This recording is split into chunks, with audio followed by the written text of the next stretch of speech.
Your live streams team to get ready, Jessica and Sanya. Yes, ma'am, just a minute.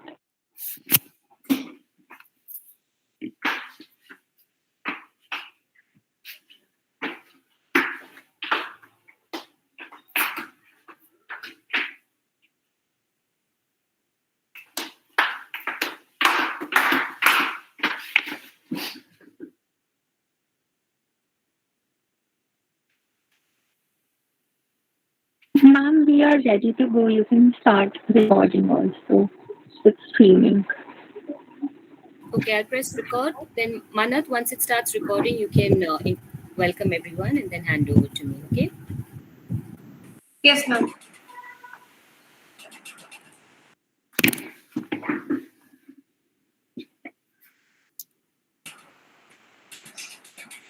Just give it a few seconds. Recording is starting. Yes, ma'am. I hope I'm audible. You are. Can we have a few more videos on, please? It would help.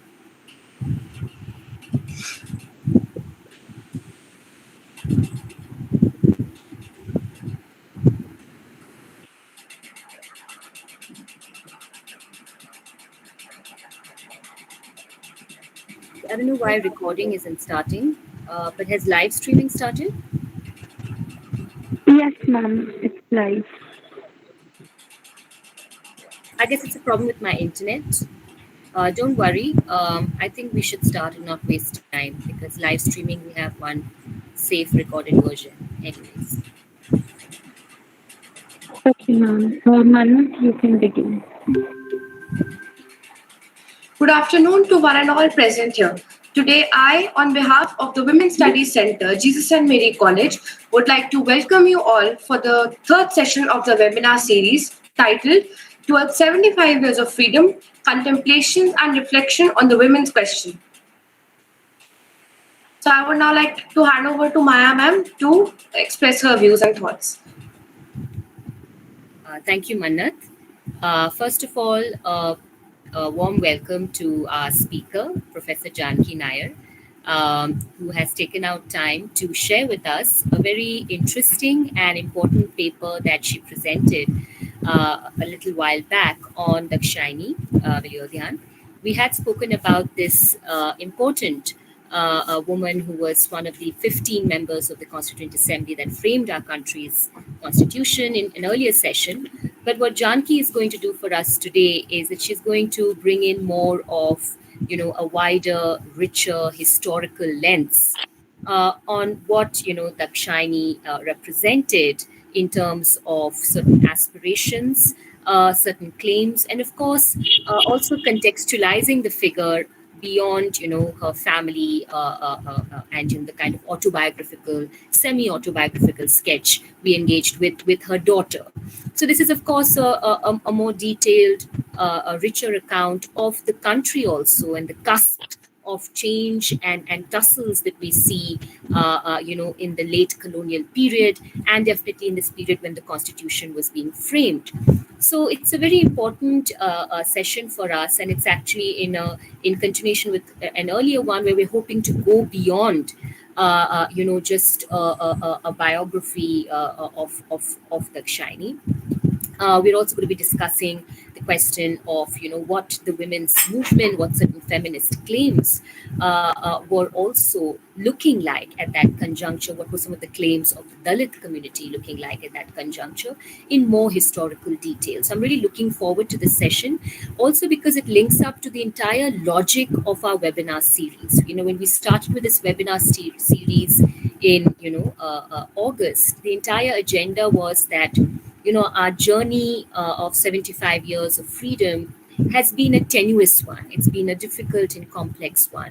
Many dreams have been shattered. Many claims have been sidelined.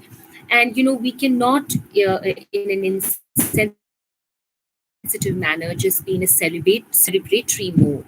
We have to look back at that journey. We have to look back at claims, at the history of how, women and other important social movements have been positioned in the history of India after 1947. So it is an engagement which I hope also helps us answer some of the complex questions, political, social, economic questions and concerns which surround us today in the 21st century. So this is a webinar series I hope that pushes you, young women, to be a more introspect and to think more critically about where things stand and the history of where things stand. Where do these inequalities, where does the discrimination, where do the claims, counterclaims actually stem from a longer history of this country over the last 75 years. So I hope you take back a lot with you with each of these webinar series. And again, thankful that we have some very good scholars on board for this series. So welcome, Janaki. I hand over to our student anchor who wants to introduce you, and we look forward to your session. Thank you. Thank you so much, ma'am, for sharing your thoughts with us.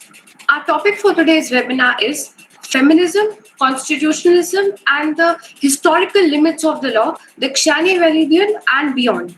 I would like to welcome our speaker for today, Dr. Janaki Nair. She was the former professor at Jawaharlal Nehru University, Delhi, India.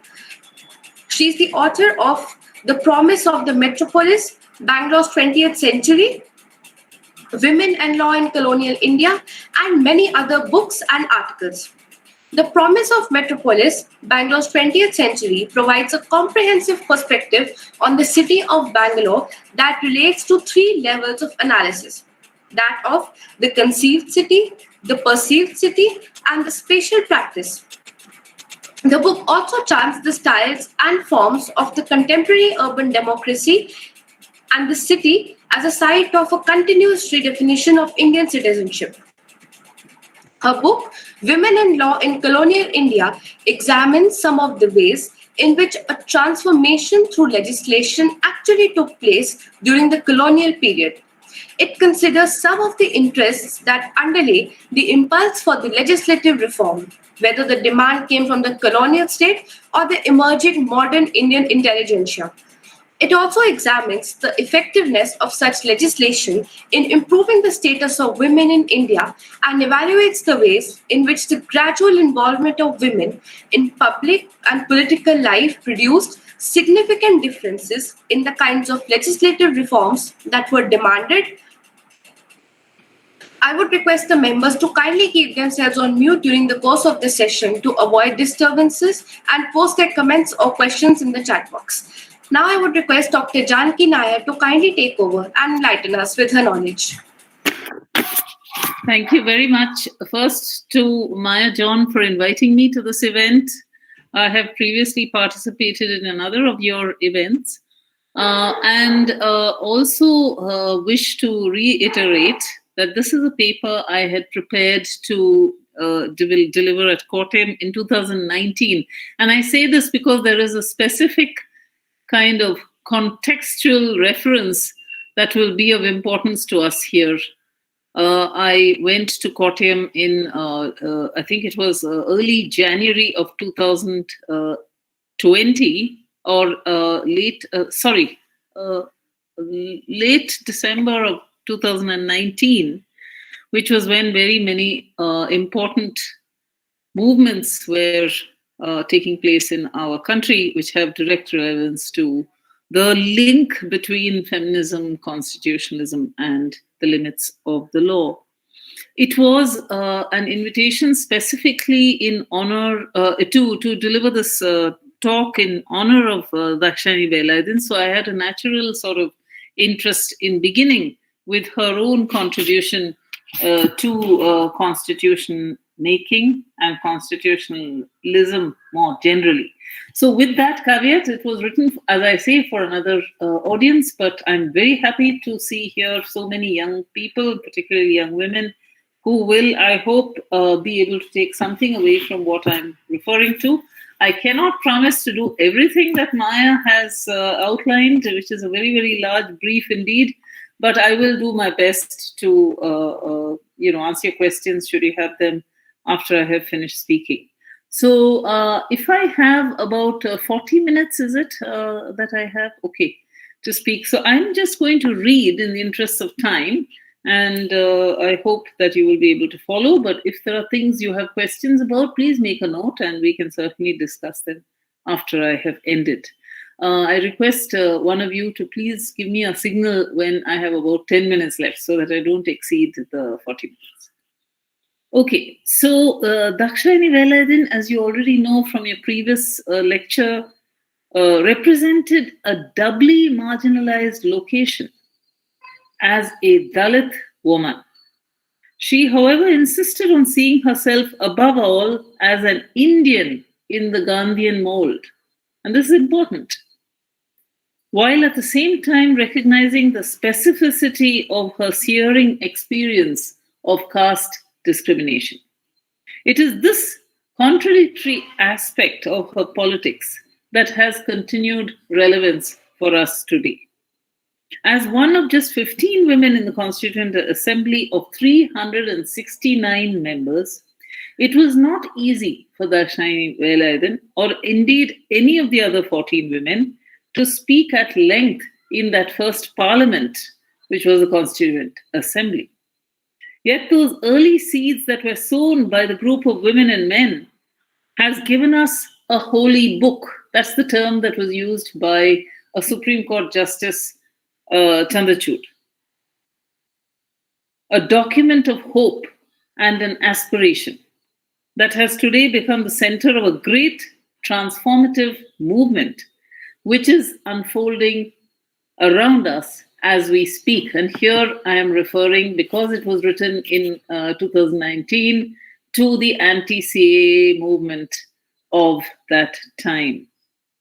I realize at this very critical turning point in our nation's history, what a long way we have come, since it is young, articulate women who are today quite literally the face and the body of this historic transformation.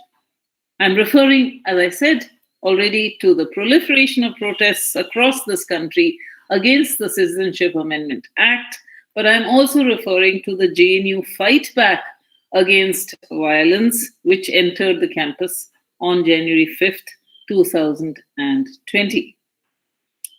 And the JNU struggle had gone on before as well. I'm only saying this because a large number of faces associated with that struggle were women.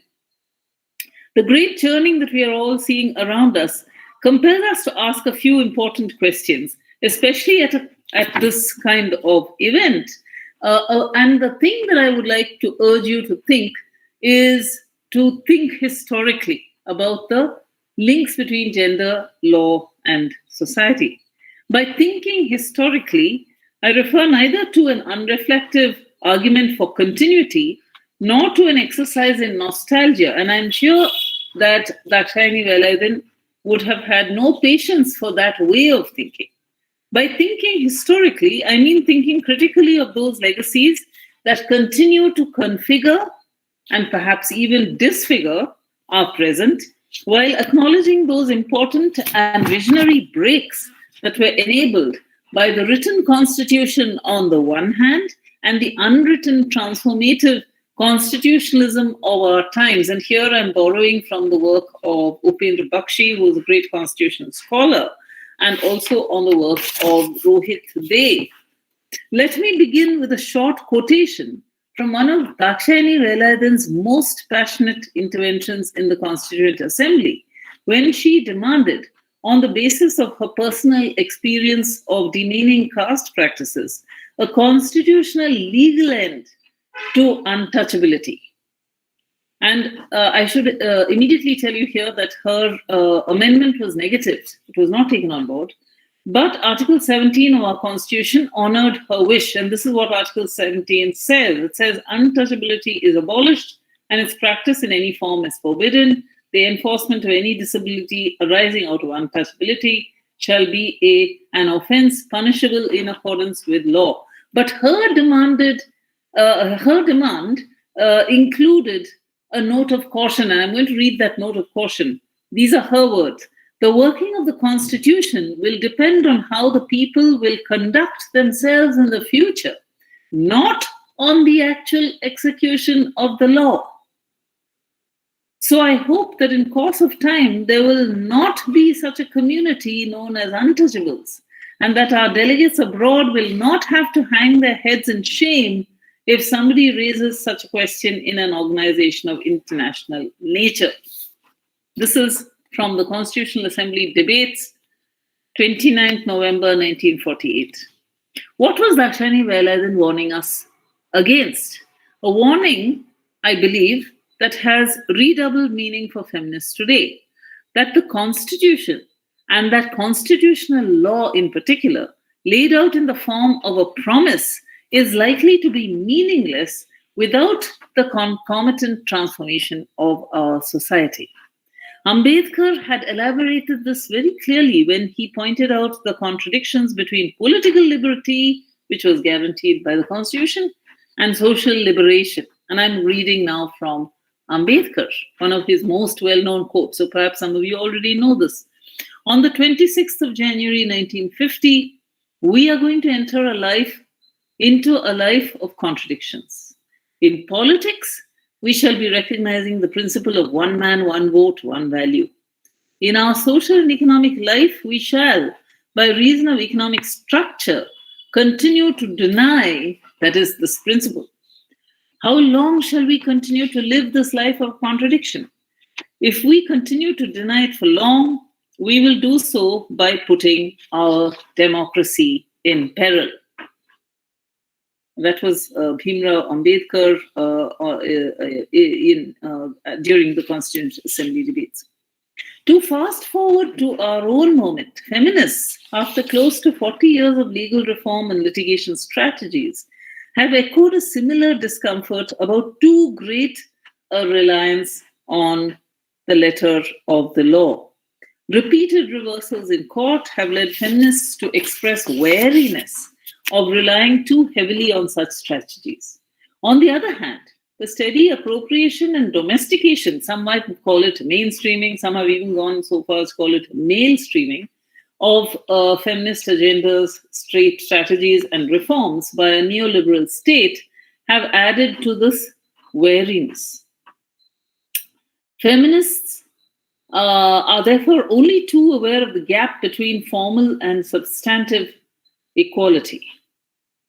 And here I must qualify the statement by saying there are many feminisms that flourish in India, and so it is not one homogeneous standpoint that we are talking about. To quote from the legal scholar again, Upendra Bakshi, and I quote, if the number of laws passed every year, or the GLP, that is to say the gross legislative product, were an index of development, we should rank among the world's most developed nations. He points to a very important predicament in our contemporary life, which have been recognized by feminist legal scholars, that in India, we may have a large and sophisticated body of formal law, and we really do. We really have a very large and sophisticated body of legislation, but it need not, without parallel social transformation, necessarily translate into ideas of justice or right in any substantive sense. And this is exactly what Dakshayini Velayudhan was warning us against. I would like to revisit the historical roots of this paradox. I want to make 4 or 5 points in this lecture. First, we need to ask about how an abiding faith in law's emancipatory or liberatory potential took root with such enduring consequences, especially for women. And this takes us directly to the second point I would like to make today, of the links between gender and law, which have been inextricably intertwined in colonial India. For close to 2 centuries now, women have been the ground on which questions of tradition, faith, and law have been deliberated and discussed. How have these 2 realms, namely the discourse on tradition on the one hand and the language of rights on the other, been pitted against each other or forced to work in tandem, sometimes to extend and often to deny women their share of rights? Why, as a result, were personal laws left uncodified, even in the Indian Constitution? Now, the third point I want to make clearly, we cannot overdraw the continuities, as we have since 1950 entered a period of constitutionalism in which feminists have also been participating. So we might also ask, how have feminist legal reform and litigation strategies over the past 40 years also built up a distinctly constitutional culture? Please excuse me, I will just turn off this the sound here. Okay.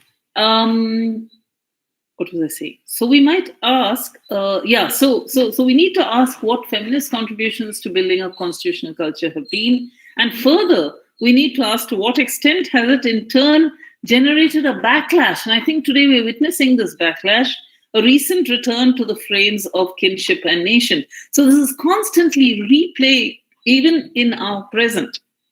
And finally, the fifth point I think I want to make is how has democratic practice of a transformative constitutionalism, recourse to the unwritten constitution as it were, given rise today to nothing less than an insurgent citizenship. Okay, so the first point I'm going to make by talking about the distinction between a ruler of law or rule by law. One of the most enduring myths of colonialist discourse, which has outlived its use as justificatory mechanism for the conquest and exploitation of India, was that the East India Company and the British government thereafter succeeded in establishing a rule of law. What accounts for the relative success with which a culturally specific, that is to say, a British achievement, assumes universal significance? That is a question that Ranajit Guha suggests is the pervasive power of the ideology of law in English political thought and its dissemination worldwide in the age of capital. So this is a very important aspect of our colonial past. Yet, though the worldwide expansion of capital contained the promise of tearing down all challenges and barriers to its expansion, under colonial rule, the universality towards which capital thrives encounters barriers that are a product of colonial rule. As such, they are only ideally, but they are never really overcome. So I hope that was not too complex for you to understand. We can ask this question later as well. Now, the contradictions of a partial, timid, circumscribed legality on the one hand, nevertheless producing a very high and remarkable degree of litigiousness in colonial society on the other, were symptomatic of this combined and uneven development of capitalism and the legal form itself in India. Okay, so we have to understand what is this legal form that takes root in the period of colonialism and how is it with us today. There cannot be rights-bearing subjects where there are no citizens. The political conception of right, after all, precedes the legal conception. Under colonial rule, this was an impossibility. How then, when we chart the emergence of a specific set of relations, that is, legal relations, instituted by a colonial regime in the absence of a civil society dissolved into independent individuals? How, except in conjunction with the ideology that promised citizenship and the nation state, namely nationalism? The mixture of administrative orders and legal regulations that constituted the totality of colonial governance were impelled by the needs of the colonial economy. Revenue extraction required the introduction of a rule of property in land. The exigencies of recruiting and rendering the labor force on plantations, mines, and factories to make them stable and permanent required rudimentary labor laws. Yet, as the 19th century wore on, an indigenous moral intellectual leadership, increasingly conscious of the impossibility of achieving economic modernity under conditions of colonial rule, attempted to culturally regenerate the Indian nation through recourse to a matrix of abstract legality. Now, all that I've said, I'm sure, is very, very abstract. So I'm going to give you specific examples to illustrate what I mean. However, historians of colonial India, anthropologists of law, and critical legal scholars have shown that the rule of law is not, as perhaps conventionally imagined, a bulwark against a reign of terror. I think this is an important point for us to understand today. as we see the law being actually used as a weapon against certain kinds of democratic movements. The plenitude of the law signified less a rule of law and more a rule by law, which also marks its presence in post-colonial India, a point to which I shall return again below. And I am borrowing a word from the well-known anthropologists who have worked in Africa, John and Joan Komaroff, who refer to the ways in which popular legal practices have evolved, in which the state itself may engage in what they term lawfare, which is a takeoff, as you know, on warfare, using law as a weapon. Law then was the domain which starkly defined the limits of the colonial state's own transformatory capabilities, even as, and this is the contradictory thing about the law that we have to understand, even as it opened up sites of contestation on which the indigenous elites hoped to prove theirs. Therefore, the colonial regime made its peace with and did not necessarily disturb the structure of arrangements within families, kinship groups, castes, and tribes, even if it altered them.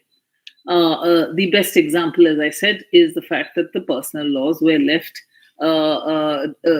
ended up being, as it were, specific religious laws. Was the law of the state external to the lives of most Indians during the colonial period? Could most of the struggles for particular right in colonial India only be framed by rooting them in custom and religion? Now, this brings me to the second point I'm making about the intertwined histories of the discourse of tradition and the language of rights. Both of them are constantly intertwined. All of you would have learned, both in your school and in your college, I'm sure, about this long century of social reform. That is what I'm actually referring to here today. The status of women remained at the forefront of many public debates about faith, law, custom, and right. The debates were, for the most part, as you all know, dominated by men. They pitted the discourse of tradition against the language of rights with enduring consequences, as we shall see. They began under the rubric of a colonial state wishing to assert itself as the emblem of higher civilizational values. Think of the extraordinary attention that was paid to the gendered violence of widow immolation, also which is known to us as sati, before it was finally banned in 1829. It was a case of colonial paternalism, that is to say, of white man saving brown woman from brown man. That debate, as the historian Lata Mani's illuminating work taught us, was largely between colonial male, I should emphasize this, male colonial administrators, missionaries, and cultural nationalists. So this debate was talking to a good extent about women, but of course women were not involved in that discussion as subjects. Yet there was another aspect to this long period of cultural nationalism which deserves our attention. Throughout the colonial period, colonial and upper caste men also collaborated fraternally to make the Brahminical Shastra quite important in weighing options about which practices to uphold and which ones to intervene in. Colonialism pitted the modern legal against the sacred normative. So that's the division that is coming up, and this is what is actually a continuing kind of tension in contemporary law. And so it was, this constant regurgitation of this idea that women must never be autonomous, nastri, swatantram, arhati. At the heart of the sweeping codification of Indian legal systems emerged the contradiction which is still unresolved today. Indigenous religious traditions pertaining to women, embodied in what is described as personal law, were protected from being reformed or codified. So this is a long history. I'm not going to go into the details here in the interest of time. But a rich vein of feminist scholarship, I should tell you the other side of the story as well, because in the last 40 years, we have had a very rich vein of feminist historical scholarship and legal scholarship, which has demonstrated a number of things. First, that Shastric law did not apply to all parts of the country, particularly where custom rather than Shastric law prevailed. For example, in South India, in Western India, Punjab, the Northeast, These are not areas where Shastric law actually prevailed to the extent that it prevailed in the heartland. Second, the women living under these multiple legal regimes managed to secure for themselves a modicum of independence. Now, this is an achievement of feminist legal scholarship, that they've shown the ways in which women were actually able to use, manipulate, invest in the law through the skillful manipulation of customary law and local law ways. Thirdly, we also know that colonial legal regimes, despite displaying overt commitment to sustaining local patriarchal orders of the community, the male head of the household, the father of the family, etc., nevertheless, inadvertently, perhaps, prized open the possibility of allowing women to speak, as associated with the idea of consent, for example. Is the sati, for example, the big debate that happened around the abolition of sati was whether, in fact, the sati is a voluntary sati or a forced one. And as Tanika Sarkar has shown in recent work, taking this example, this extracted the woman from the ritualized setting in which she was embedded to give her a voice and therefore presence, endowing her with agency of consenting to sati. It seems like a strange thing that you think of as something to think about, but yes, that is interesting. And one sees a parallel in missionary discourse as well, particularly as I can say from my own research in South India, that they were developing a language of rights to argue for the necessity of young girls to school education. So now we have excellent work that has looked at the historical archives for the kinds of materials that will help us to rewrite this history of the emergence into the public of a language of rights. And we have a legal archive that is replete, where we know now, because of feminist scholarship, women appealing for their rights in court, whether they are widows, abandoned wives, daughters, adopted daughters, dancing girls, or whether they simply wanted relief from marriage. As Rashmi Pant has shown in her recent work, legal inheritance laws were often circumvented by informal arrangements for palan parvarish or care in the old age, by ghar jamais, for example, by women and men in this Garhwal region. That's the area she studied, and it's really wonderful work because it's telling us all kinds of arrangements that people made which actually circumvented the statutes of the law, and it benefited women. Such arrangements were not strictly legal and involved as much a question of emotion and the conception of the good, which are largely absent from modern adversarial legal systems. So, for the first time, we're thinking about such questions as well with reference to the history of law.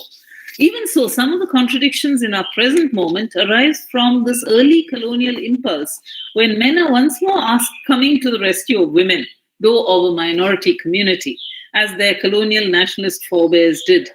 Just as white men were saving brown women from brown men, today, and especially since the Shah Banu controversy of 1985-86, feminists have noted that Hindu men are saving Muslim women from Muslim men. And nothing proved this better than the triumphalist reception of the act criminalizing triple talaq, which incidentally was also in 2019.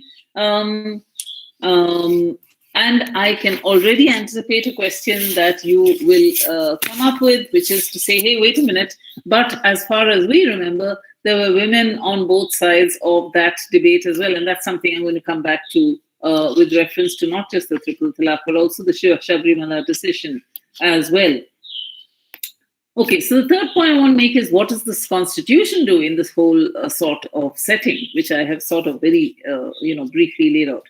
Upendra Bakshi has shown us that the different paths to Indian constitutionalism, written, unwritten, practiced, interpretive, etc., is against any nostalgic reinvention of the past. Each seeks to affirm the disinvention of the collective past. The Indian constitution makers decisively repudiated calls to creatively adapt the heritage of syncretic Hinduism, and instead, and with intense normative rigor, they wrestled with some ancient wrongs, such as the practices of untouchability, and we have the example of Dakshayini Velayudhan's own interventions, of Hindu patriarchy, and of aggressive serfdom. What he's pointing to us is a very deliberate decision made by our constitution makers not to hark back to the past, not to talk about any glorious period when there was, rights for everyone and so on, but rather to make the constitution an optimistic, forward-looking, transformative book, a holy book, as Chandrachud described it in 2019. And this optimism is very clear in the book, excellent book by Rohit Dey called The People's Constitution. I'm not going to go into the details of that book because otherwise we'll totally run out of time. But he has a number of case studies in which he discusses the early optimism, especially in the 1950s, about what the Constitution meant to very, very different and very, very ordinary people. So that's why his book is called The People's Constitution. He's discussing cases relating to very, very ordinary people. So I'm going to skip that part because you can look that up on your own and come to,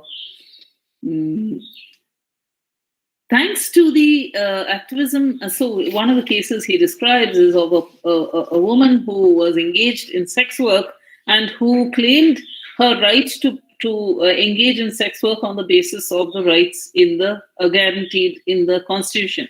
And needless to say, there was a lot of opposition from people who were more interested in the abolition of this kind of activity rather than upholding it as a right. The Indian feminist movement continues to seek legal remedies for social practices that specifically discriminate against and disadvantage women, such as widow immolation, dowry murder, sexual harassment, for which we've seen very impressive campaigns in the late 1970s and 1980s, while simultaneously demanding equality of protection in spheres of work and education.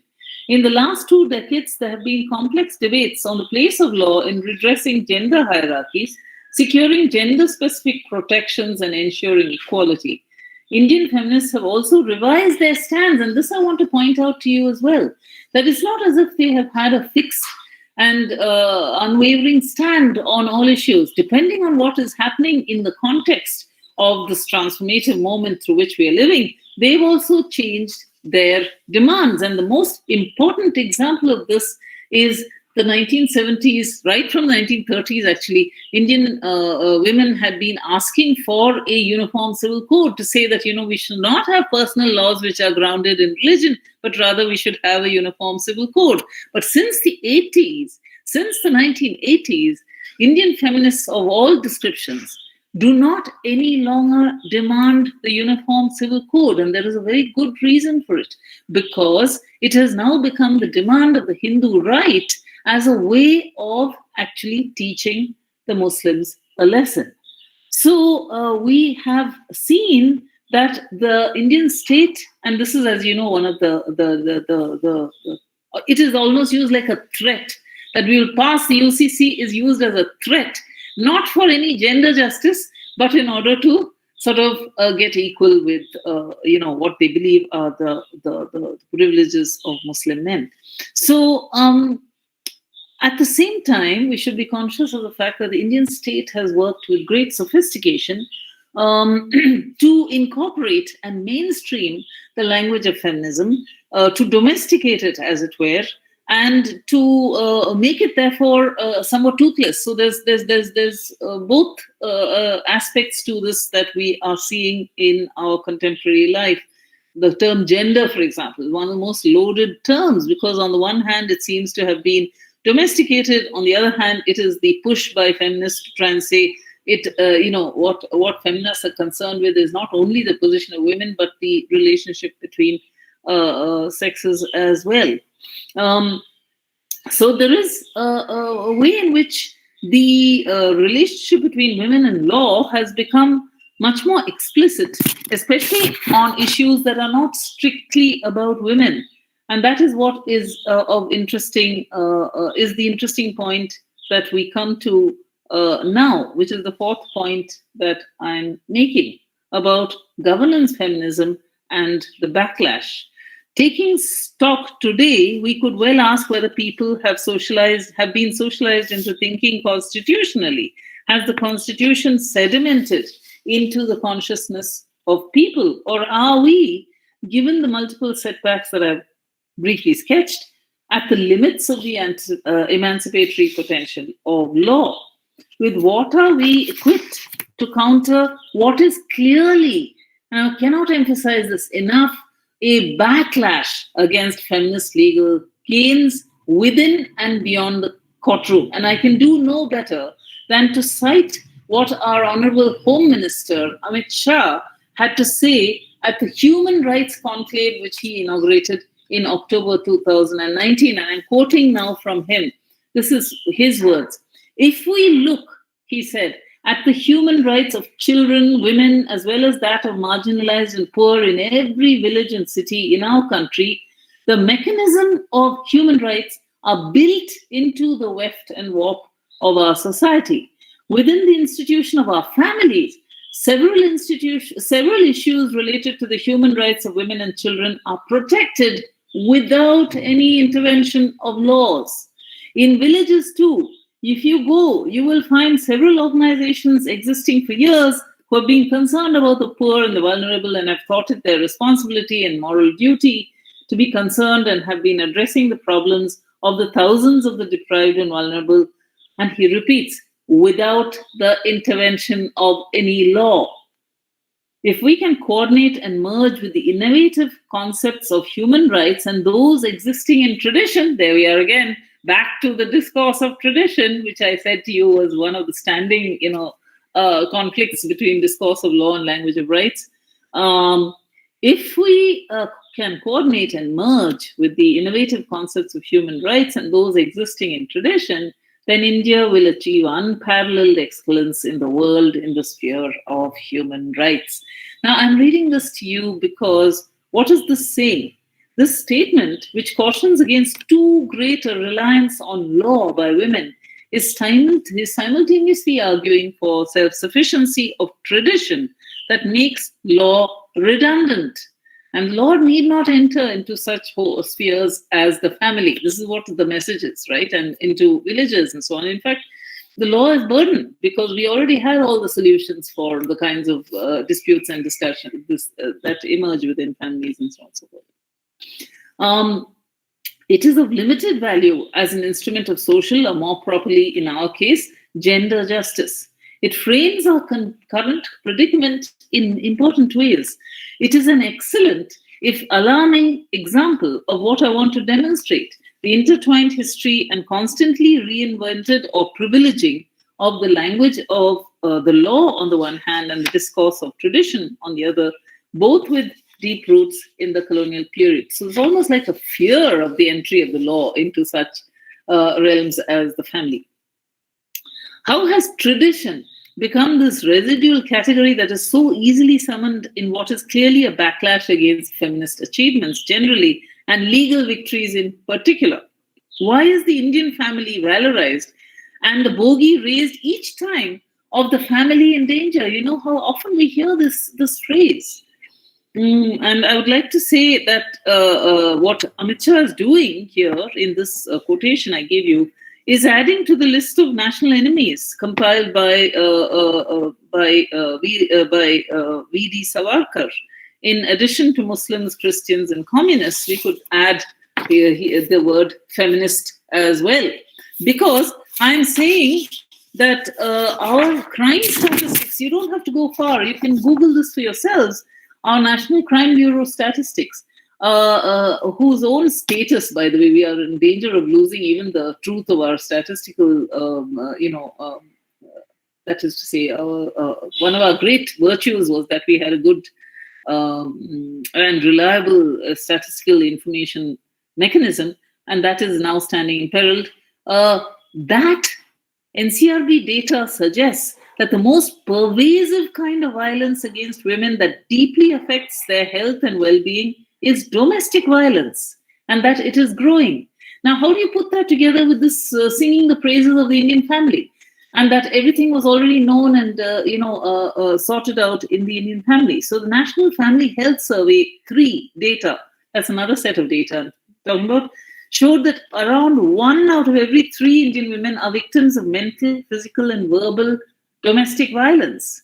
The National Crime Records Bureau of 2015, I'm sorry that it's a little dated, itself showed that 113,403 cases of violence under Section 498A of the Penal Code, that's a hard-won right of, that recognizes domestic violence, were filed in that year, of which charge sheets were filed in 89% of the cases, which means that domestic violence is extremely pervasive. It's not something which can be wished away by saying, Indian family is a great place. There was a doubling of recorded crimes of violence by husbands and their families in the decade between 2005 2015. And I need not tell you that recent studies of the COVID lockdown period have shown that this has only exacerbated. I cannot give you data on this, but I'm just telling you. Within the feminist movement itself, law reform and legal strategies have posed new theoretical and practical dilemmas. We are now living in an international climate of violence against women. I don't need to go far to suggest to you what is going on in Afghanistan today. But it started with Boko Haram, Malala, Nirbhaya, and most recently the Hyderabad rape incident that had happened also in 2019. There has been no uncomplicated return to the feminist preoccupations of the early 1980s. The crucial days and months following the brutal gang rape of Nirbhaya in December 2012 once more affirmed the place of law in curbing, if not eliminating, sexual violence. But the movement went much further and foregrounded women's rights to the space-times of the public, the night, the recreational areas of the city, from which they could not be turned back by the threat of violence. That was a truly revolutionary moment that we have all witnessed as well. Yet the spectacular internationalization of this moment and the shame that began to be associated with India's growing reputation as a rape capital shifted the public political discourse away from the unconditional freedom for women and rights and needs of rape survivors to a frenzied reassertion of rape gender inequalities into a framework that foregrounded the most pernicious connotations of nation and kinship.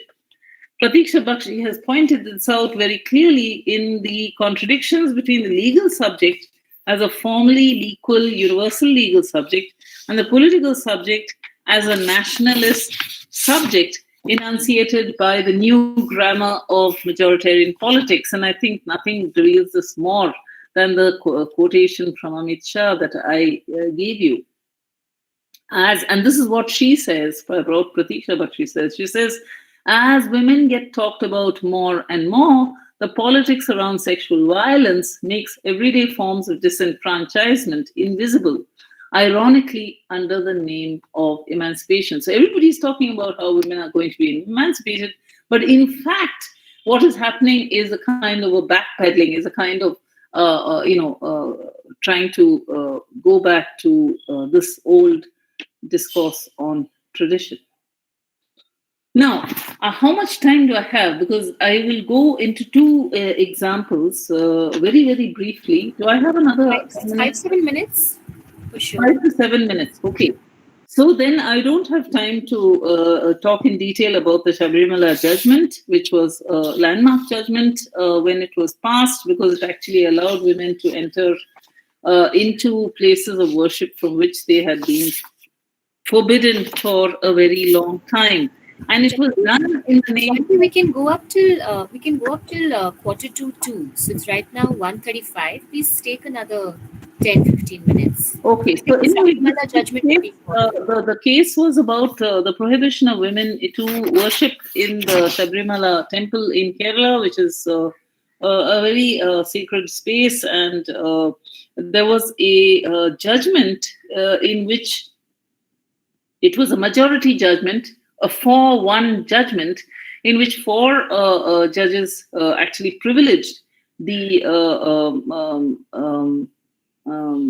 fact that women should be permitted, that every place of public worship shall be open to all classes and sections of Hindus, women being one of them, irrespective of any custom or usage to the contrary. And this was the only dissenting judge was, interestingly enough, a woman who upheld, interestingly enough, the whole question of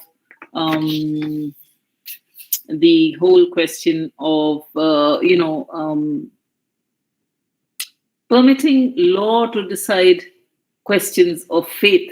It's a very long section I have here, and I don't think I can read all of this to you, but if I can take the names of two of the judges. One was Justice Chandrachud, who argued for the supremacy and primacy of the Constitution. So he was upholding constitutional morality over what he called public morality. And he says, and I'm quoting now, "Our Constitution marks a vision of social transformation. It marks a break from the past, one characterized by a deeply divided society, resting on social prejudices, stereotypes, subordination, discrimination, destructive of the dignity of the individual." And he says it speaks to the future of a vision which is truly emancipatory in nature. Those were his words, and he privileged constitutional morality, as I said, over what he described as public morality. But Indu Malhotra, the only woman on the bench who also took the opposite stand, said that the Supreme Court, as the interpreter of the Constitution, cannot tamper with religion. And this was her, I'm just quoting one small thing from her.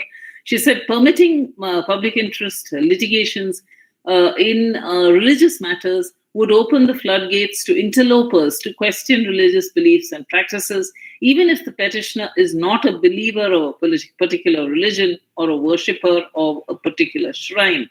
The perils are even graver for religious minorities if such petitions are entertained. And so hers was the dissenting judgment, but nevertheless, worship was permitted. It's too complicated a story to describe in detail, but let me just say here that we had the permission that was granted to women to worship in the Shabarimala temple was in fact undone to a certain extent by the I'm sorry for the dog bark. Was undone by the fact that many review petitions were filed, and therefore there was also there has been in some ways a hold put on that very revolutionary judgment. But what I use that only as the example to say that we are never far away from the invocation of tradition, and how we cannot in some ways disturb this tradition in the name of upholding law or even the constitutional law.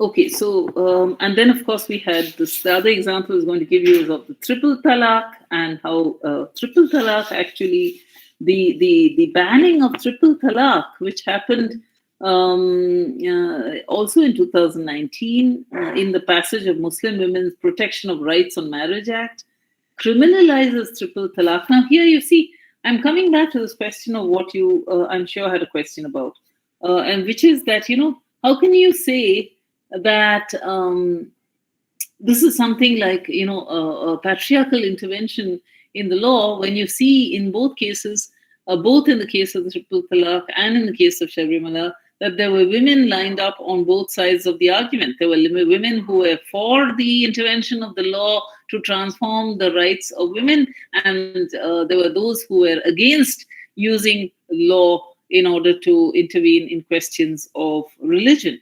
And that is the paradox that we are facing today. It's not as if the women don't have views that are contradictory, that are even in opposition. And it is not accidental that Indu Malhotra, the dissenting judge in the Shabarimala judgment, identified those who were believers as one set of people, and those who were what she called activists. So as if the activists could not be believers, so she distinguished between what she called the activists and what she called the believers. And she believed that the believers should not be in some ways disturbed. Exactly the opposite kind of logic is being used in the banning of triple talaq, despite the fact that many feminist legal scholars said there is no need to criminalize triple talaq because we already have made it an illegal thing. The passage of this act with such great haste criminalized triple talaq, and it was done in the name of gender justice. So it was done in the name of gender justice for, of course, in this case, Muslim women.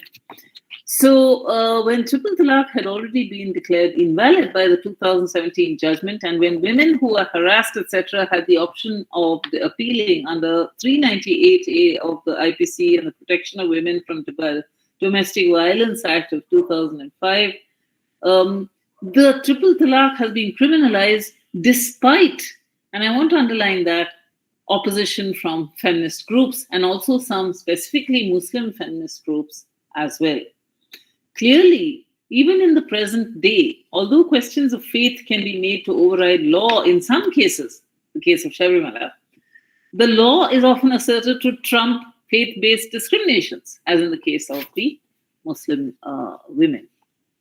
Okay, so this is my last point about the insurgent constitutionalism and a new public morality. I was able to say this last point in 2019. I'm pointing out the context because I think we'll have to say something very different today or 2 years down the line. But I'll just say to you, I'll share with you what I thought at that moment, because I felt that there was really a new hope that was emerging on the political horizon, which was, showing, as it were, that there is a possibility of, a transformative constitutionalism, largely in the streets and in the public squares, and the resistance that was shown by the Indian people, and I say the Indian people with all confidence, because this was one movement that was very, very widespread, as you all know, to the Citizenship Amendment Act of 2019. So let me take one instance from hundreds. I'm taking this instance from a very personal experience of having visited Shaheen Bagh, but it was very revealing to me of the possibilities of what this new constitutionalism, this transformative constitutionalism might be. When women, old and young, wear their hijabs and pray quietly and unashamedly at Shaheen Bagh, near the troubled Jamia campus locality, even as they take a break from the speeches, slogans, and poster bearing that proclaims their loyalty to India, there is a quiet avowal of religiosity that is not at odds with this renovated idea of citizenship. So what we're seeing, at least what we saw at that moment, was a redefinition of the concept of secularism, a redrawing of this relationship between faith and law, which has dogged us, as I keep saying, for at least the past 2 centuries. When students and middle-class people, hitherto not known for openly political stands, pour into the streets in shock, anger, and defiance, they are not merely rehearsing the mobilizations of the freedom movement, but they are recreating them. Please, again, I want to emphasize, I wrote this in 2019.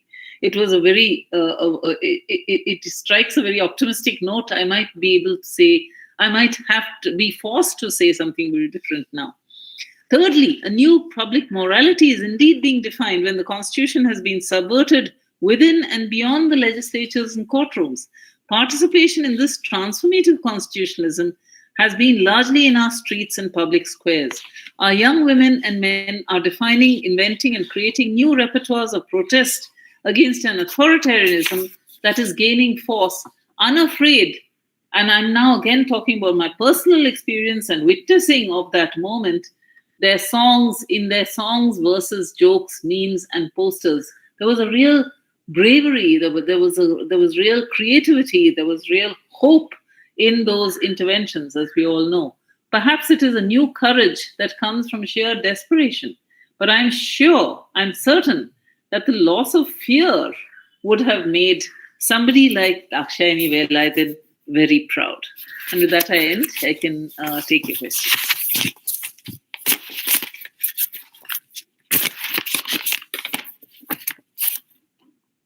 And I do apologize for the dog distracting us in between. Not a problem. Mannat, I just had, are you going to be moderating the Q&A? Mannat? Yes, Are you ma'am. going to be moderating the Q&A session?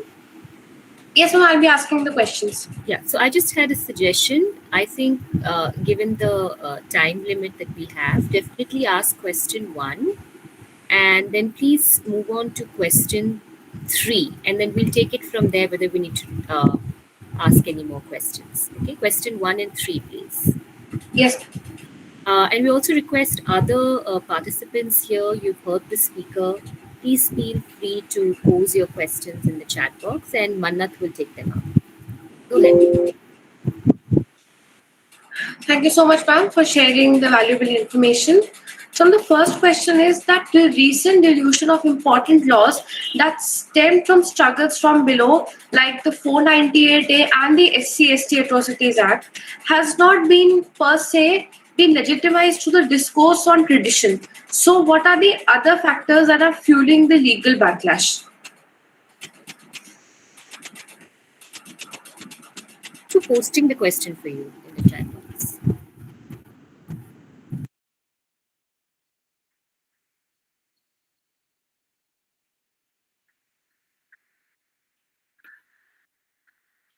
Okay, so, but I do believe actually that they are talking about family in danger. Quite a lot of the backpedaling on 498A, I'm taking these separately because they cannot be put in the same basket. 498A in particular has been cited as, and I know this because I was attending a legal conference just a couple of months ago, and there was a lawyer there who said, this has really been taken to a very, I had a quotation actually, which unfortunately I couldn't read to you, from a judge let me see if I can find it by way of an answer to your question, because it perfectly illustrates what you are asking. Which is that it was, I think, a UP judge who was saying that 498A has been taken too far by disgruntled wives and so on and so forth, and that Indian family is in danger. So there is a conception of an Indian family in danger that is lurking in the background. It's not entirely absent. So when you say it's not been legitimized through discourse on tradition, I would actually disagree, because actually there is a lot of an invocation of an ideal type Indian family, which doesn't exist anywhere, as we know from all the extensive research on the Indian family, but nevertheless fuels this hope that somehow one can keep the law out of the realm. So, for instance, marital rape is not being criminalized. With SC/ST Atrocities Act, again, the dilution has come from what I would say is an unfair accusation that it has been misused. Now, the misuse of any act or any law is part of the unfolding of the law. It's not specific to any of these particular acts, but nevertheless, these are the ones that have been singled out as somehow, doing an injustice to those who have these cases filed against them. And I think that the recourse that women have had to constitutional rights is something that has to be continuously upheld. And so I hope that one of the things which my talk emphasized to you is that there hasn't been a kind of moment when we can say we have gone from point A to point B and from there on to point P or Z. But rather, there have constantly been steps we've had to take back, steps we take forward, and so on and so forth. So it's been a bit of a zigzag path. And we can never let down our, the fact that we have to be very vigilant about protecting, as it were, constitutional rights, especially even if it is not, even if the objections are not based on the discourse of tradition. Though I think all the examples that I gave you definitely and very clearly draw on the idea of kinship, the idea of nation, so on, all of these which are wrapped up in some definition of tradition. Thank you so much, ma'am, for answering the question. The next question is, Critical scholarship has pointed out that the laws in or the marked inadequacy of Article 17 prohibiting untouchability, as well as later amendments upholstering proportionate reservation and ushering in land reforms. Dakshayini is quoted saying that the common people had not only to fight the British, but a section of Indians too, a statement that clearly places her in the league of freedom fighters like Bhagat Singh, who claimed that the whites might go, but our struggle with the brown sahibs would continue till our dreams are achieved. In this light, do you see her in the interventions and writings an expression of valid doubts on the limitations within positive and negative rights that were debated and finally granted by the Constitution?